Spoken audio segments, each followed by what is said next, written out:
রব্বুল আলামিন বলেন ওয়ালাহু আসলামা মান ফিস সামাওয়াতি ওয়াল আরদি তাওআন ওয়া কারহা ওয়া ইলাইহি ইউরজাউন। আকাশ কিংবা জমিনে যেখানেই যেটা থাক না সব কিছু সারেন্ডার করেছে একজনের সামনে। আওয়াজ করে বলতে হবে তিনি কে?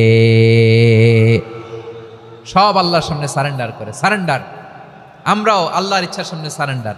আল্লাহর কোনো বিধান দিয়ে যদি কেউ কোনো নসিহত করে আপনি শুনবেন না? না রেগে যাবেন? আল্লাহর আইন দিয়ে যদি আপনাকে আদেশ করা হয়, উপদেশ দেয়া হয়, আপনি শুনবেন না? নাকি রিয়্যাক্ট করবেন? না, খবরদার, রিয়্যাক্ট করা যাবে না। আল্লাহর বিধানের সামনে বিশ্বাসী বান্দার কোনো অপশন থাকে না, কথা থাকে না। চিল্লায় বলেন ঠিক কিনা?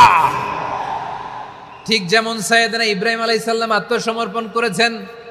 আল্লাহ তাআলা বলেন ইয ক্বালা লাহু রাব্বুহু আসলিম ক্বালা আসলামতু লিরাব্বিল আলামিন। যখন আল্লাহ সাইয়েদনা ইব্রাহিম আলাইহিস সালামকে বললেন, ও ইব্রাহিম, ইসলাম ধর্ম গ্রহণ করো, আত্মসমর্পণ করো, সারেন্ডার করো, আল্লাহর খালিল ইব্রাহিম আলাইহিস সালাম কোনো কথা চিন্তা না করে, ডানে বায়ে না তাকিয়ে, কোনো কিছু না ভেবে মুহূর্তেই বলে আসলামতু লিরাব্বিল আলামিন।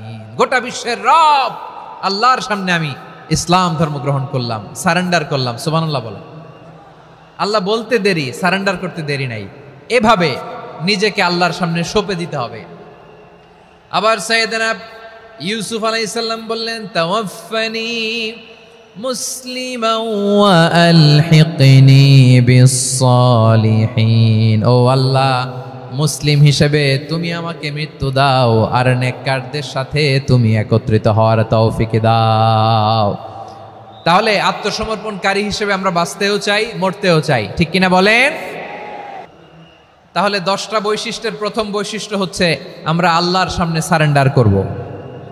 আল্লাহর আদেশের সামনে আমার কোনো অপশন নাই যে আমি এটা চয়েস করলেও পারি, না করলেও পারি, মানলেও পারি, না মানলেও পারি, এরকম অপশন ইখতিয়ার কি আল্লাহ আমাকে দিয়েছে? না। সারেন্ডার। আল্লাহ তুমি যা বলেছো আমান্না, আমান্না, আতা'না, আমান্না, আসলামনা, আল্লাহ মেনে নিলাম, শুনলাম, পালন করলাম। এটাই হচ্ছে মুসলিমের বৈশিষ্ট্য। আমার প্রিয় ময়মনসিংহের ভাইয়েরা,